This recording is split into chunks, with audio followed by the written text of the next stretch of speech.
Trauma. She is a therapist, right? Yep. I'm never sure if I'm using the right terms with anybody anymore. Where'd you go? I don't have your bio here. You're going to have to do this one yourself. Oh, I got it.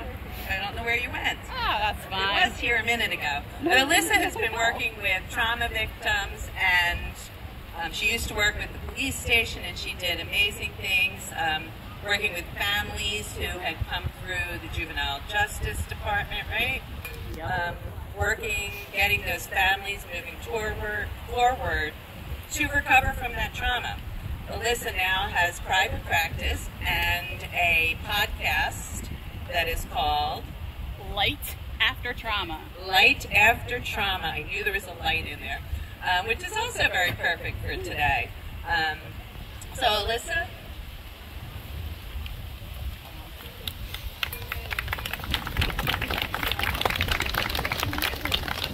Hi. Hi, no, you're great. You're great. Hi, everybody. And thank you so much to Carmen. I don't know where she went, but thank you so much for sharing your story. I'm sure so many of us can relate. So, as Bernadette mentioned, I'm Alyssa Scolari, and I am a therapist, and I specialize in treating trauma in children and adults. I also have a podcast called Light After Trauma. I think the name pretty much speaks for itself, so I won't go into it, but I am really excited to be here today for two major reasons. One being that I have dedicated my career to helping survivors of domestic violence and abuse of all sorts. And I have worked, as Bernadette said, I've worked with children and families in a variety of settings. I work with kids in the school system, in the juvenile justice system, in private practice, and through a social services setting. And the one thing I can definitively say is that we cannot predict how children are going to react while they're being exposed to domestic violence. Domestic violence exposure can look like the kid in school who's really shy, doesn't make many friends, and kind of flies under the radar because they never really get into trouble. And then domestic violence can look like the kid who's always in the principal's office, always getting into trouble, the class clown. So we really can't predict how kids are going to act in the moment. But what we do know are the long-term effects that exposure to domestic violence can have on our children. The last several years have given us so much research and knowledge, and it tells us that children are affected not just on an emotional level, but they are affected right down to the very chemistry of their brains. So research has shown us that children who are exposed to TV actually have a slower or even a stunted development of their prefrontal cortex, which is this part of the brain right here, and that part of the brain governs rational thinking.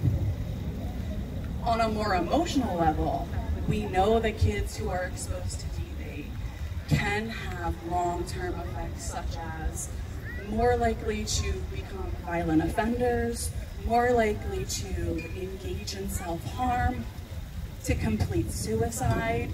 Kids are more likely to abuse drugs, have difficulties holding down jobs in the future, more likely to develop chronic diseases, and they are more likely to end up in violent and abusive relationships themselves.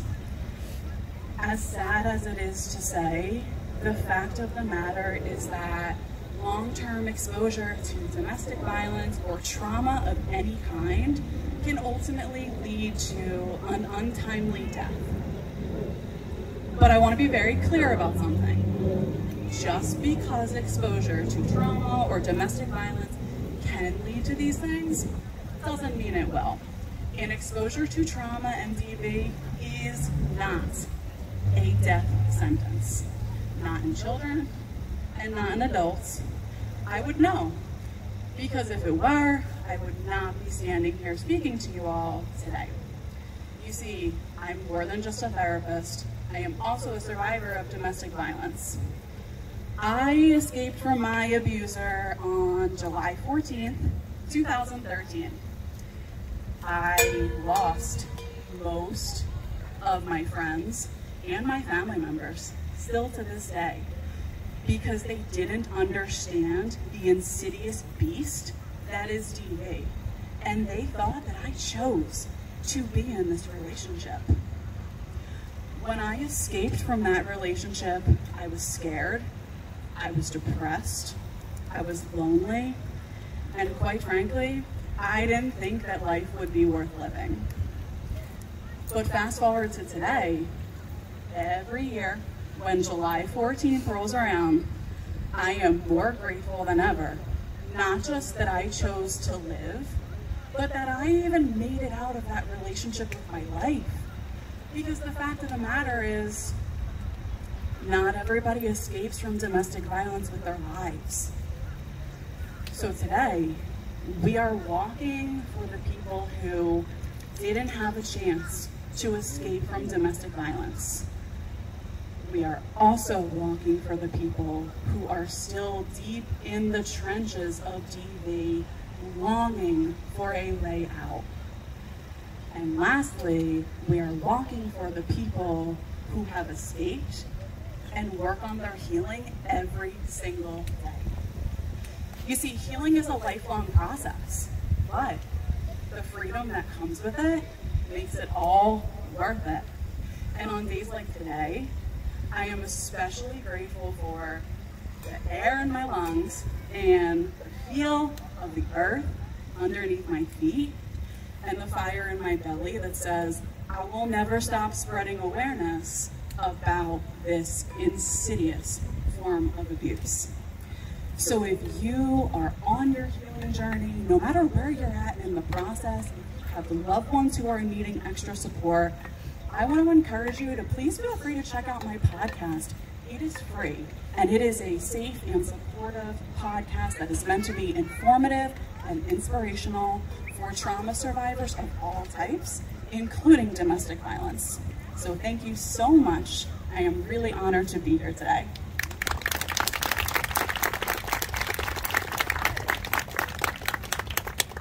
I want to thank Alyssa for reminding, I'm going to say us, and I mean me, that domestic violence is about so much more than that black eye that people see.